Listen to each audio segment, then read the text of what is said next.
नमस्कार। आज आप सभी का टॉप वीडियोज इस चैनल पे मनपूर्वक स्वागत है। आज हम इस सेशन में जीन पियाजे का संज्ञानात्मक विकास का सिद्धांत देखने वाले हैं। यह चाइल्ड डेवलपमेंट एंड पेडालॉजी में अत्यंत उपयुक्त घटक है। इस घटक पे हर बार 4-5 क्वेश्चन पूछे जाते हैं। तो आज हम स्टार्ट करते हैं जीन पियाजे का संज्ञानात्मक विकास का सिद्धांत। जीन पियाजे स्विट्जरलैंड के मनोवैज्ञानिक थे। वो निवास के स्विट्जरलैंड के थे। उनका जन्म स्विट्जरलैंड में हुआ था। उनका जन्म 1896 में हुआ था। इन्होंने प्रयोग किया था वो अपने खुद के बच्चों पर किया था और ये एक्सपेरिमेंट करने के बाद संज्ञानात्मक विकास का सिद्धांत प्रस्तुत किया था। हमारे एग्जाम में इस पर क्वेश्चन आ सकता है। जीन पियाजे ने प्रयोग अपने बच्चों पर किया था। जीन पियाजे को विकासात्मक मनोविज्ञान का जनक कहा जाता है। विकासात्मक मनोविज्ञान का जनक किसे कहा जाता है? जीन पियाजे को। संज्ञानात्मक विकास के अन्य नाम है संज्ञान, ज्ञानात्मक, विकासात्मक, मानसिक विकास या अवस्था का सिद्धांत।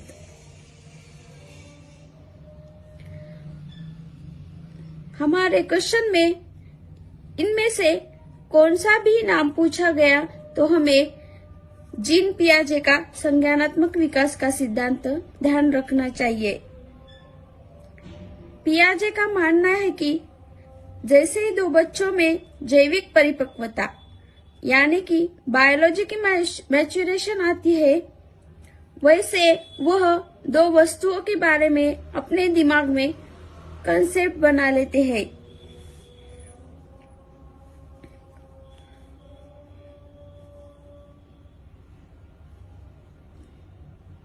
उनमें जैविक परिपक्वता आते ही दो वस्तुओं के बारे में अपने दिमाग में अवधारणा बना लेते हैं।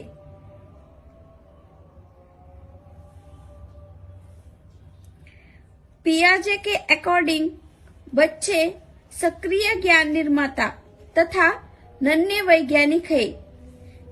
हमें एग्जाम में नन्हे वैज्ञानिक किसे कहा जाता है ये भी पूछा जा सकता है। बच्चे नन्हे वैज्ञानिक है जो संसार के बारे में अपने सिद्धांतों की रचना करते हैं। पियाजे ने छोटे बच्चे को नन्हे वैज्ञानिक कहा है। पियाजे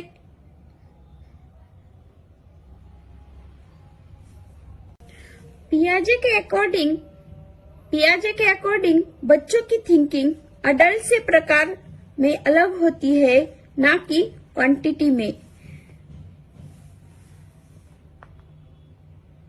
बच्चों की सोच अलग अलग हो सकती है, लेकिन हम सब की बुद्धि एक ही होती है। उनका सोचने का तरीका अलग होता है, लेकिन बुद्धि समान होती है। क्वांटिटी मतलब मात्रा। यहाँ पे मात्रा में डिफरेंशिएट नहीं हो रहा है। मात्रा यानी कि क्वांटिटी। भगवान ने दिमाग सभी को एक ही दिया है, लेकिन सोचने की थिंकिंग तरीका अलग होता है। अब देखेंगे संज्ञानात्मक विकास की अवस्थाएं। जीन पियाजे की संज्ञानात्मक विकास की अवस्थाएं 4 है। हमको क्वेश्चन पूछा जा सकता है, जीन पियाजे के संज्ञानात्मक विकास की अवस्थाएं कितनी है? तो कितनी है? 4 है। प्रथम है संवेदी पेशी अवस्था, सेकेंड पूर्व संक्रियात्मक अवस्था, थर्ड है मूर्त संक्रियात्मक अवस्था, फोर्थ है औपचारिक संक्रियात्मक अवस्था। ये 4 अवस्थाएं संज्ञानात्मक विकास की अवस्थाएं है। संज्ञानात्मक विकास की अवस्थाओं में से हम प्रथमता देखेंगे संवेदी पेशीय अवस्था, यानी कि सेंसरी मोटर स्टेज। इसे इंद्रियगामक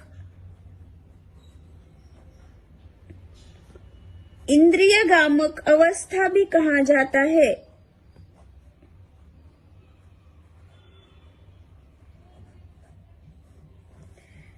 ये अवस्था जन्म के उपरांत प्रथम 2 वर्षों तक चलती है।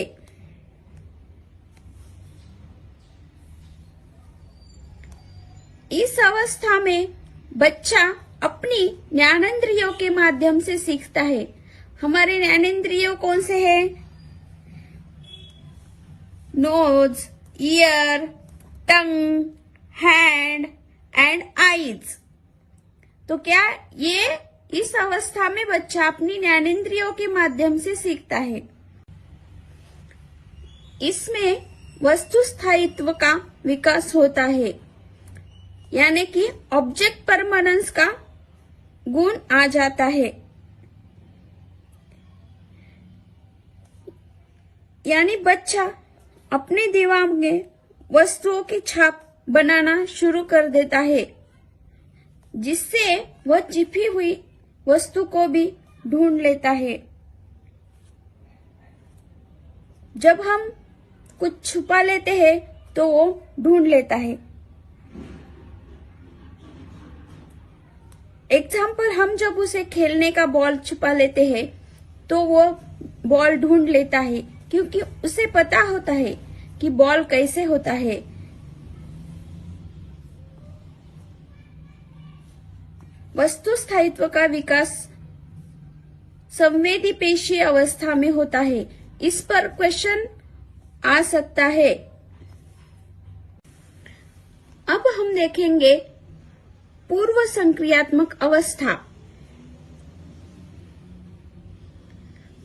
यानी कि प्री ऑपरेशनल स्टेज। यह अवस्था लगभग 2 वर्ष की अवस्था से प्रारंभ होकर 7 वर्ष तक चलती है। ड्यूरेशन क्या है? 2 से 7 वर्ष।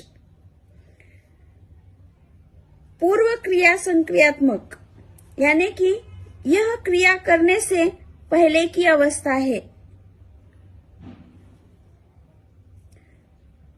इसमें बच्चा सामने आने वाली चीजें को देख पाएगा, समझ पाएगा, लेकिन कोई क्रिया नहीं कर पाएगा।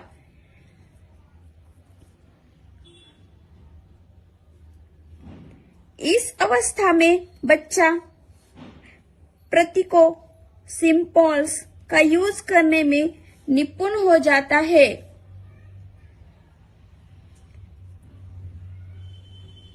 जैसे साइकिल शब्द सुनकर उसके माइंड में साइकिल की इमेज बन जाती है।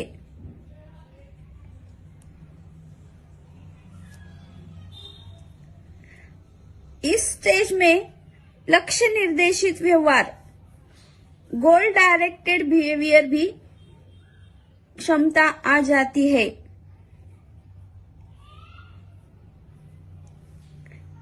इस अवस्था में जो बच्चा होता है वो देख सकता है, लेकिन कोई कार्य नहीं कर सकता। इस पर क्वेश्चन आ सकता है। लक्ष्य निर्देशित व्यवहार यानी कि गोल डायरेक्टेड बिहेवियर बच्चे का कौन सी अवस्था में होता है? तो कौन सी अवस्था में होता है? पूर्व संक्रियात्मक अवस्था में लक्ष्य निर्देशित व्यवहार यानी कि गोल डायरेक्टेड बिहेवियर हो जाता है। इस अवस्था के अंतर्गत और पॉइंट्स आते हैं।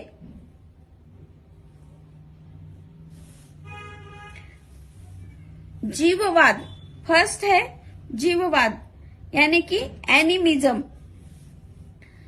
जब बच्चा सजीव और निर्जीव वस्तुओं में अंतर नहीं कर पाता है, जैसे कि छोटा बच्चा होता है, जब वो गिर जाता है तो जहां पर गिर जाता है वहीं पे मारता है, यानी कि उसे पता नहीं होता कि सजीव क्या है और निर्जीव क्या है।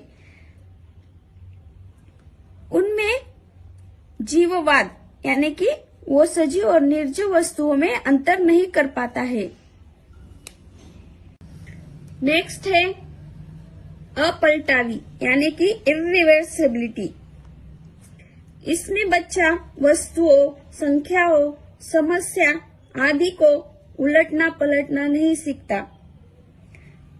जैसे कि एग्जाम्पल 2 + 3 = 5।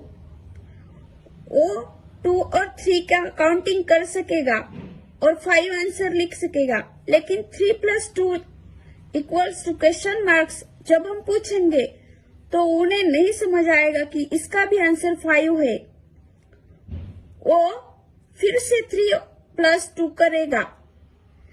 इसी को हम उलटना पलटना कहते हैं। इस अवस्था में वो नहीं समझता है। थर्ड है अहम केंद्रित ईगोसेंट्रिज्म। जब बच्चा यह सोचना शुरू कर देता है कि जो वह कर रहा है, सोच रहा है, वह सब ठीक है,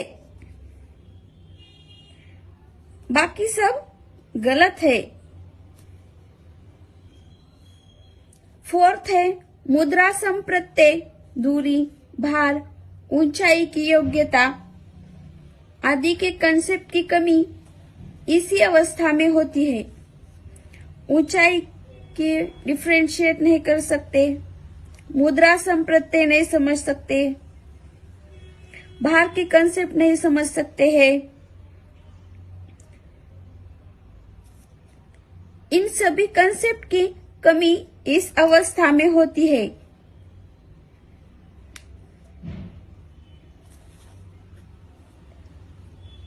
अगर हम बच्चों को 10 रुपए की नोट देते हैं और 4-5 कॉइन देते हैं, तो वो क्या चूज करते हैं? 4-5 कॉइन ही चूज करते हैं। 10 रुपए की नोट उनको एक ही लगती है, लेकिन कॉइन उन्हें ज्यादा लगते हैं। इसी तरह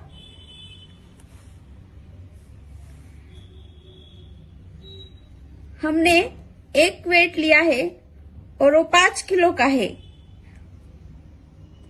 और दूसरा है 2 केजी के 2 रख दिए, तो उनको नहीं समझ आता है। फिफ्थ है केंद्रीकरण यानी कि सेंट्रेशन। एक समय में केवल एक वस्तु की केवल एक विशेषता पर ध्यान दे पाने की प्रवृत्ति को सेंट्रेशन कहते हैं।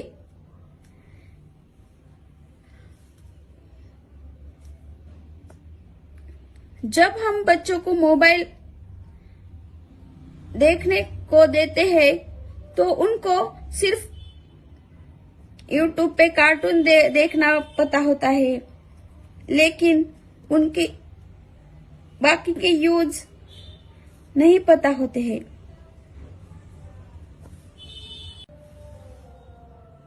आगे देखिए संरक्षण। संरक्षण यानी कि कंजर्वेशन।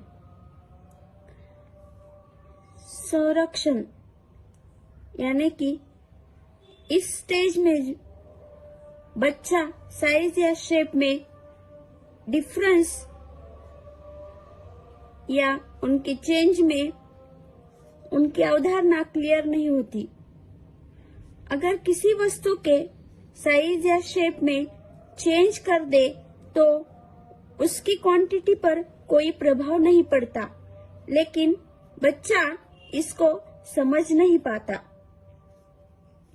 कंसीडर करो, यहाँ पर एक ग्लास है और एक दूसरा ग्लास है। इसमें भी 10 लीटर पानी है और इसमें भी 10 लीटर पानी की कैपेसिटी है। इसकी हाइट ज्यादा है तो बच्चे कहेंगे इसकी कैपेसिटी ज्यादा है, लेकिन दोनों की कैपेसिटी सेम है। यानी कि साइज हम चेंज करते हैं तो उनको क्वांटिटी नहीं समझ में आती।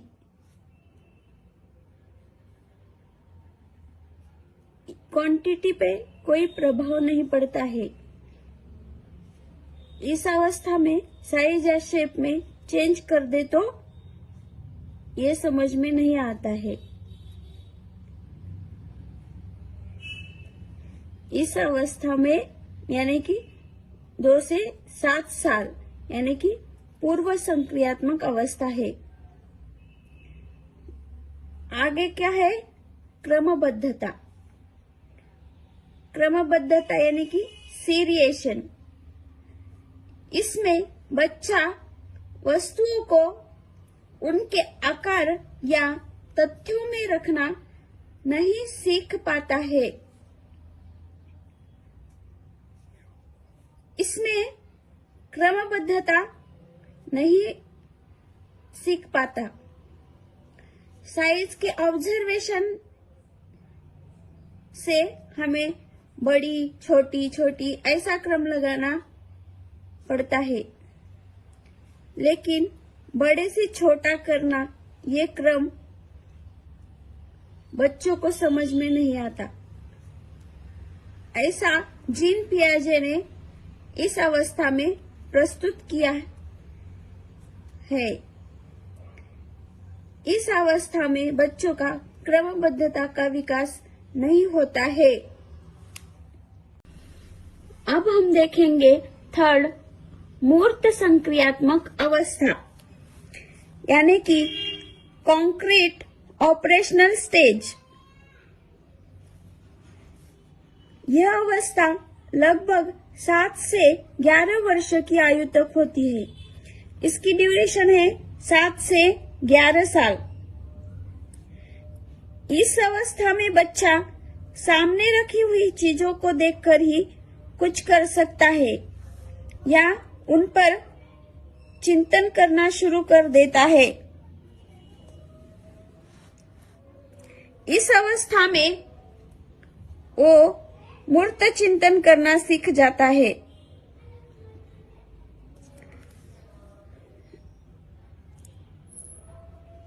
इस अवस्था में अपलटावी, जीववाद, मुद्रा, भार, संरक्षण, क्रमबद्धता की योग्यता आदि कंसेप्ट का गुण आ जाता है। अगली वाली अवस्था में ये सब गुण नहीं थे। 7 से 11 के बीच में ये सब गुण आ जाते हैं।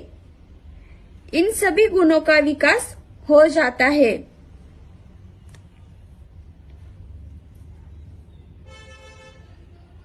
अब देखेंगे आगमनात्मक तर्कना यानी कि हाइपोथेटिकल थिंकिंग।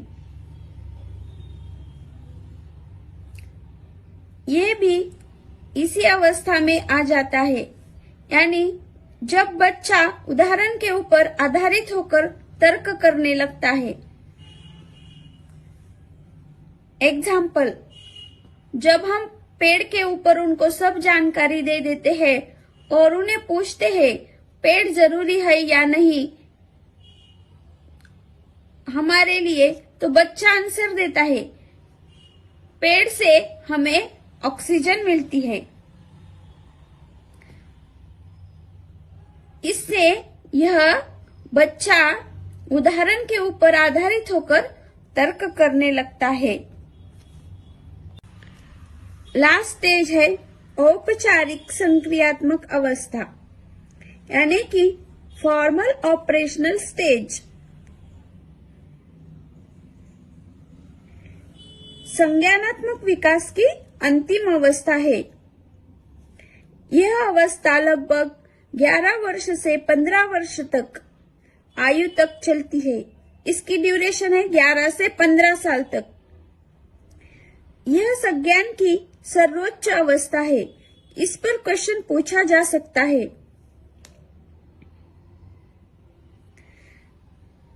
इसमें बच्चा अमूर्त चिंतन यानी कि अब्स्ट्रैक्ट थिंकिंग करने लग जाता है।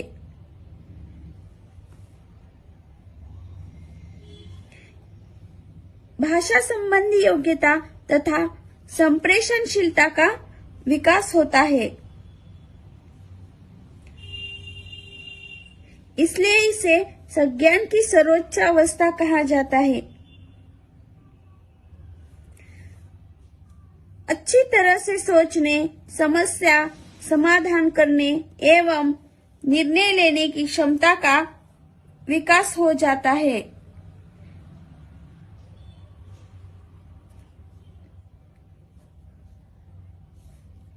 निर्गमनात्मक तर्कना, इसमें बच्चा नियमों के ऊपर तर्क करने लगता है।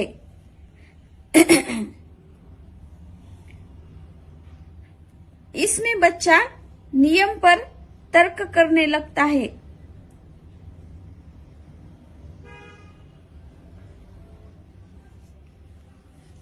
अब हम देखेंगे संज्ञानात्मक विकास की अवधारणा, यानी कि संज्ञानात्मक विकास के कॉन्सेप्ट्स ऑफ कॉग्निटिव डेवलपमेंट। इसमें आता है फर्स्ट अनुकूलन। अनुकूलन यानी कि एडेप्टेशन। वातावरण के अनुसार अपने आप को ढालना अनुकूलन कहलाता है। अनुकूलन अब हमारी सीटीईटी की एग्जाम है, तो अब हम पूरी तरह से एग्जाम के सिलेबस के द्वारा ही पढ़ाई करना शुरू करते हैं, यानी कि हम अपने आप को ढाल देते हैं। इसकी 2 प्रक्रिया होती है।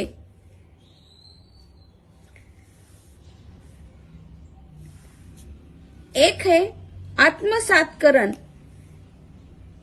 यानी कि एसिमिलेशन। पूर्व ज्ञान को नए ज्ञान के साथ जोड़ना आत्मसातकरण कहलाता है, यानी कि पूर्व ज्ञान को नए ज्ञान के साथ जोड़ना। एग्जाम्पल कुत्ते का लेते हैं।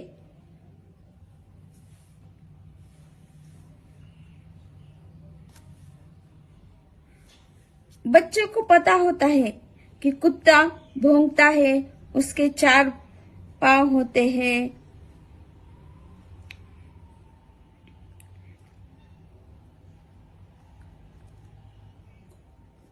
फिर बाद में वो दूसरा कुत्ता देखकर भी, दूसरे कलर का कुत्ता देखकर भी वो समझ जाता है कि वो भी एक कुत्ता है,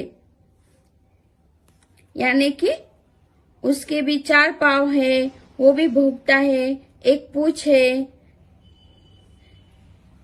इसी स्टेज में वो पूर्व ज्ञान को नए ज्ञान के साथ जोड़ना कहलाता है।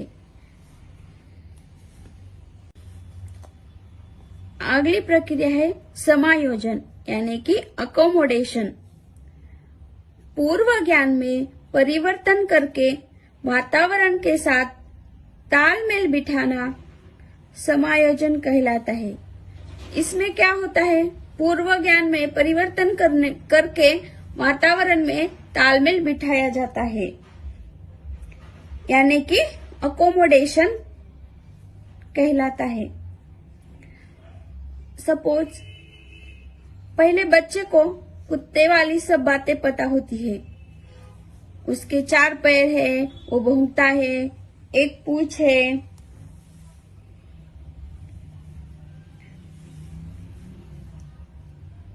उसको पूर्व ज्ञान ये था।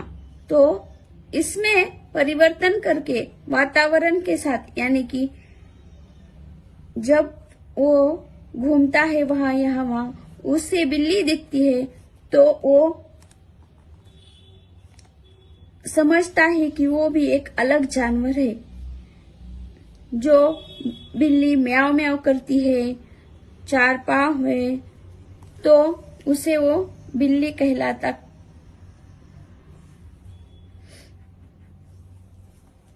इसमें पूर्व ज्ञान में परिवर्तन करके वातावरण के साथ तालमेल बिठाता है और उसे समझ में आता है कि वो कुत्ता नहीं है, ये बिल्ली है। उसे समझ में आता है 4 पैर और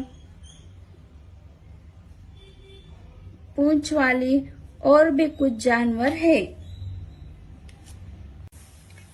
अब हम देखेंगे संतुलन, साम्य धारणा।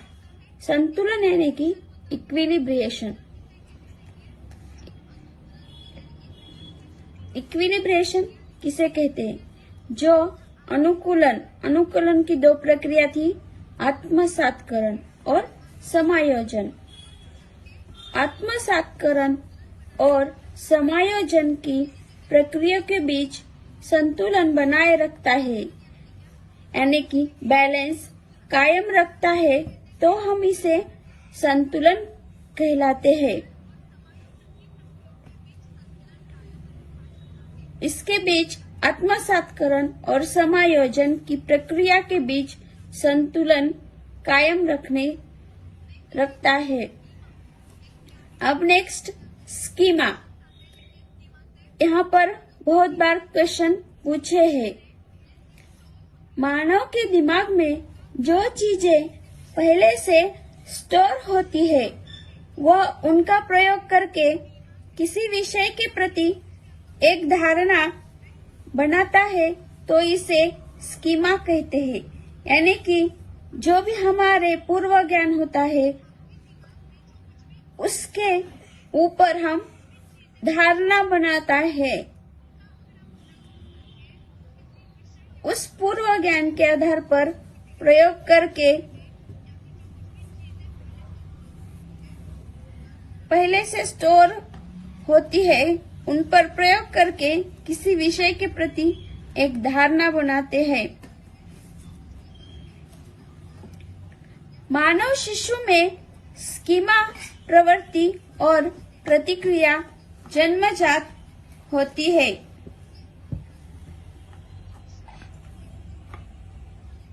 जैसे ही बच्चा जन्म लेता है, तो उसमें स्कीमा वाली प्रवृत्ति और प्रतिक्रिया होती है।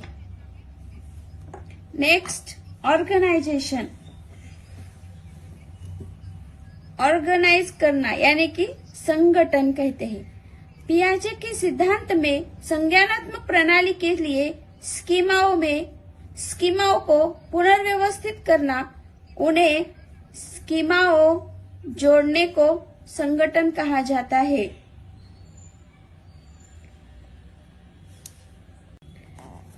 पियाजे के सिद्धांत की आलोचना, इस पर भी क्वेश्चन आया गया था। आलोचना यानी कि क्रिटिसाइज। पियाजे के सिद्धांत की आलोचना मतलब निंदा। पियाजे ने मानसिक विकास के चरणों के क्रम को अपरिवर्तनशील बताया है, लेकिन अगर बच्चों को अच्छा वातावरण दिया जाए तो वह अपनी अवस्था की क्षमता से अधिक सीख सकता है। उनका मानना था कि उनका विकास अपरिवर्तनशील बताया है, यानी कि उनका विकास संज्ञानात्मक विकास होता है। पहली अवस्था, दूसरी अवस्था, तीसरी अवस्था या चौथी अवस्था। इसी अवस्था में बच्चों का यानी कि किसी का भी विकास होता है। ये क्रम ऐसा ही होता है, यानी कि ये क्रम अपरिवर्तनशील है। ये गलत है। जैसे कि एक बच्चा है, उसे अगर अच्छा वातावरण दिया जाए, उसे अच्छी तरह सिखाया जाए, तो वह अपनी अवस्था की आगे के स्तर से की अनेक क्षमताएं सीख जाता है। इस अवस्था में पियाजे ने मानसिक विकास के चरणों के क्रम को अपरिवर्तनशील बताया है। अगर 2 से 7 वर्ष का बच्चा है तो उसका भाषा का विकास हो जाता है। अच्छी तरह से उसे अच्छा वातावरण दिया जाए तो उसका विकास अधिक हो सकता है। जीन पियाजे के सिद्धांत की आलोचना की गई थी, यानी कि क्रिटिसाइज किया गया था। उन्होंने कहा था कि ऐसे ही विकास होता है, यानी कि संज्ञानात्मक विकास होता है। पहली स्टेज, दूसरी स्टेज, तीसरी स्टेज और 4th स्टेज में की गई थी, यानी कि क्रिटिसाइज किया गया था। उन्होंने कहा था कि ऐसे ही विकास होता है, यानी कि संज्ञानात्मक विकास होता है। पहली स्टेज, दूसरी स्टेज, तीसरी स्टेज और 4th स्टेज। अब हम अगले सेशन में उसके शैक्षणिक महत्व और उसके आधारित क्वेश्चन देखेंगे। इस वीडियो को लाइक, सब्सक्राइब, शेयर करें और आगे के वीडियो देखने के लिए बेल आइकॉन पर क्लिक कीजिए।